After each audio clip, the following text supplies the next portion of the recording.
Hi, brothers and sisters. Thank you for your patience. Thank you for coming back to join me as we continue reading together in the Bible. The last reading we did was the book of First John. So here we are with Second John and Third John. So let us start with First John. Hold on one second. Let that start going. And let's switch this around. Okay. The book of Second John, the introduction. If you think you are standing strong, be careful not to fall. These words of Paul from 1 Corinthians chapter 10 verse 12 could be a subtitle for Second John, a brief letter from the Apostle John that stresses the importance of balancing truth and love. John's readers are walking in the truth, and John commends them for it. But he warns them to watch out for deceivers who deny the true humanity of Christ. John exhorts his readers to love God and one another and to obey God's commandments. But he warns them not to encourage false teachers in any way, for then they would be sharing their evil work. The author is John the Apostle. Date written probably between AD 85 and 90 from the city of Ephesus, about the same time as First John.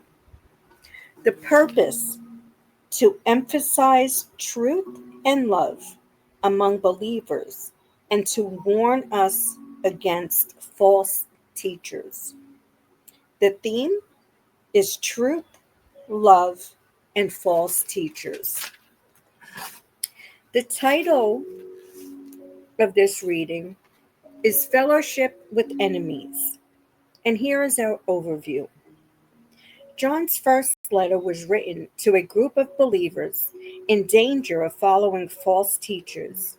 His second letter is addressed to a chosen lady and her children who are facing a similar hazardous situation. John wastes no words in making his point. If anyone comes to your meeting, and does not teach the truth about Christ, don't invite that person into your home or give any kind of encouragement. Though John commends love as a necessary part of Christian life, it must not sentimentally embrace those who willfully seek to destroy the truth. To do so would be to diminish the true love that Christians must have for one another. John's warning is stern, but he knows a letter is not the best way or best place to elaborate. He promises to deal more fully with the problem when he makes a personal visit. My daily walk. The point of John's second letter is that love must be discerning. Love cannot be divorced from truth. God's love is not blind sentiment. It is just, truthful, and demanding. God's love motivated him to send his Son to Calvary. But those who do not believe in the Son, who died for them, are condemned. Calvary and condemnation are both aspects of love. The one represents love extended, the other signifies love rejected. How wise and discerning has your love been lately? Are you being too easy on yourself or other Christians in the name of love and acceptance? Are you silently condoning error because you have been unwilling to speak the truth in love, which is Ephesus chapter 4:15. Check up on your love relationships today and make sure they are truly biblical, not merely sentimental.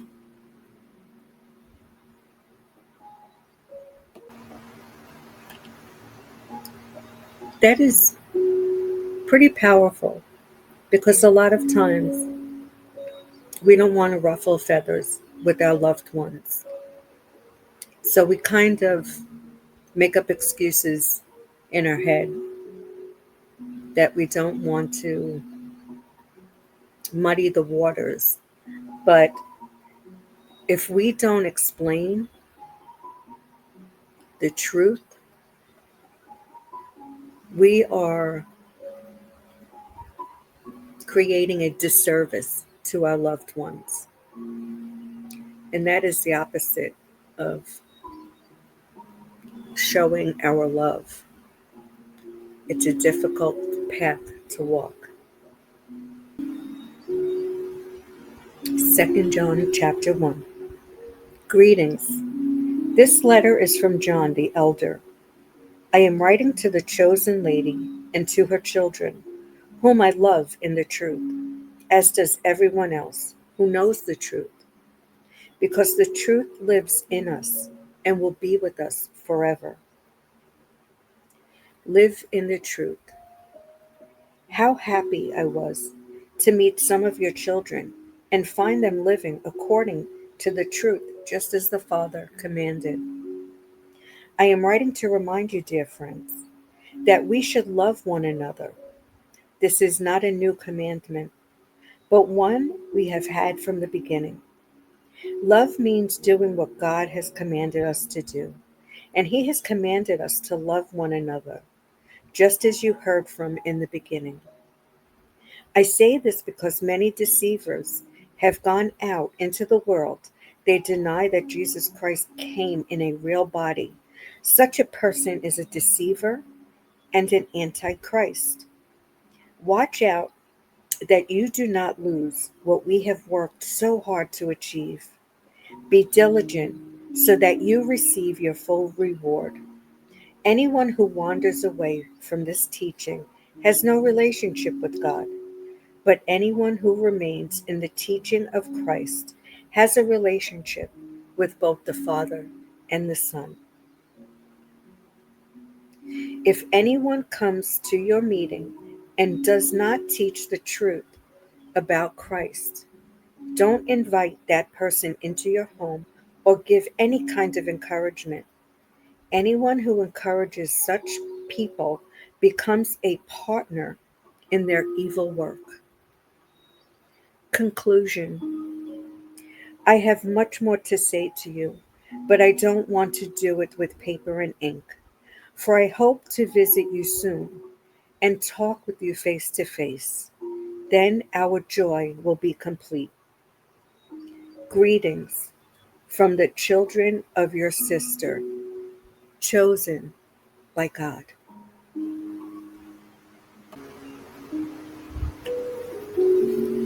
The book of 3rd John. This short letter from John begins with the expressed desire for Gaius's prosperity and ends with a longing for Gaius's presence. In between, John commends him and Demetrius for their faithful lives and good testimony, and makes note of one disruptive individual. John concludes his letter by promising that when he makes a personal visit, he will speak face to face with them about the things he did not put down in writing. The author, John the Apostle, date written, probably between AD 85 and 90, from the city of Ephesus, about the same time as 1st John. Purpose: to commend Gaius for his hospitality and to denounce the actions of Diophrides. Themes: hospitality, and pride. The title of this reading is Open the Door in the Name of the Lord. Your overview. Far from the Far from being problem free, the church in John's day had its share of shortcomings, contentious saints, and false teachers. In his third epistle, John makes a special note of one such disruptive individual named Diophredes, a slanderer who loves to be the leader. But there are two shining examples of commendable saints in 3rd John. Gaius is a source of joy to John because he walks in the truth, and Demetrius is a faithful servant in the church, one who has a good testimony from all. John concludes his letter with the hope of visiting Gaius soon to offer more personal mentoring. My daily walk. Hospitality speaks volumes about a person's Christianity. A Christian who practices hospitality is saying, in effect, my house or apartment may not be a showcase on the tour of homes, but God has blessed me with it, and I care enough to share that blessing with you. Hospitality is other oriented, for it seeks to benefit others who are in need. To help you practice hospitality, sit down with your calendar and select one date in the next few weeks when you will share your home with others. Reserve that date, telephone someone you've been meaning to invite, and plan your own Operation Gaius.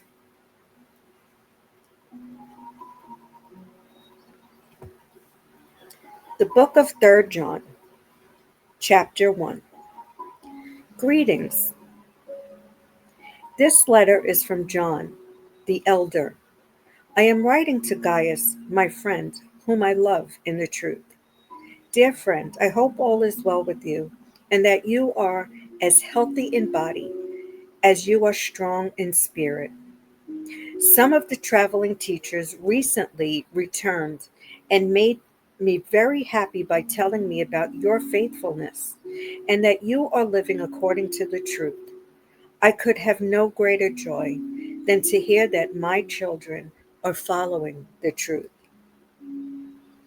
Caring for the Lord's workers.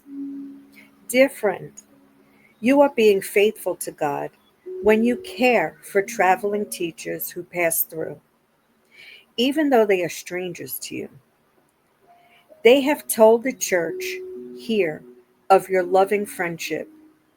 Please continue providing for such teachers in a manner that pleases God, for they are traveling for the Lord, and they accept nothing from people who are not believers. So we ourselves should support them so that we can be their partners as they teach the truth. I wrote to the church about this, but Diophredes, who loves to be the leader, refuses to have anything to do with us. When I come, I will report some of the things he is doing and the evil accusations he is making against us.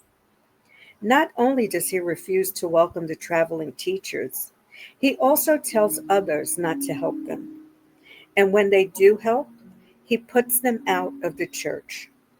Dear friend, don't let this bad example influence you. Follow only what is good.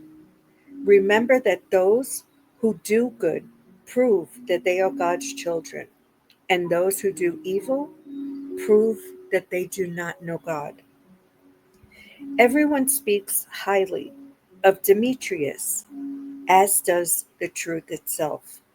We ourselves can say the same for him, and you know we speak the truth. Conclusion.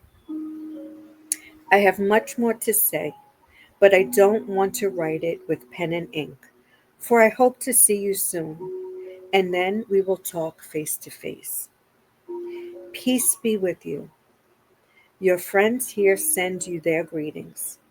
Please give my personal greetings to each of our friends there.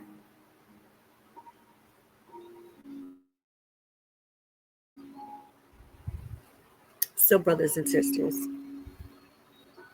as Christians, we are to extend love. We are not to be a better version of ourselves from yesterday, but we are to try to achieve to be more like Jesus and what Jesus would do and how Jesus would handle situations. And every situation he handled with love. So may you have a beautiful and blessed day. Thank you for joining me, and I look forward to seeing you soon. God bless you.